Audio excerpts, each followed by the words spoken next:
Yang paling saya bimbang sekali, isu di sesi minyak tak melibatkan banyak sangat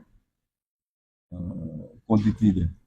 Yang paling saya bimbang sekali isu penyelundupan melalui laut dengan bot-bot. Sebab bot ni nilai dia besar, tangki dia besar.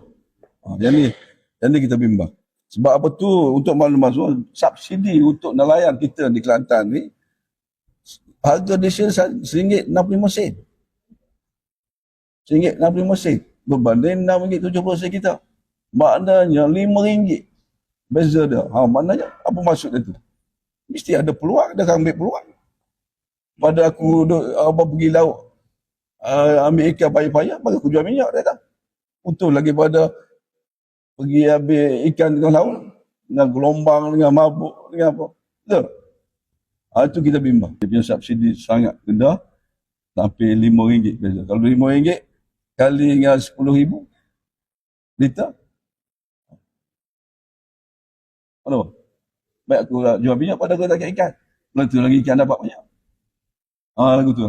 Kalau tidak RM5, RM4 lah kata. Tak, RM10,000 liter. Dia orang banyak subsidi dah satu bot. Seminggu berapa puluh ribu dia dapat subsidi. Satu bot ikan. Saya peringatkan APMM dan juga Marine semalam untuk tingkatkan operasi dan juga risikan maklumat di jeti-jeti nelayan. Dan kita bimbang juga dia transportnya selalu di laut. Gitu. Jadi pertingkatkan operasi. Kalau nak tengok ketirisan tadilah.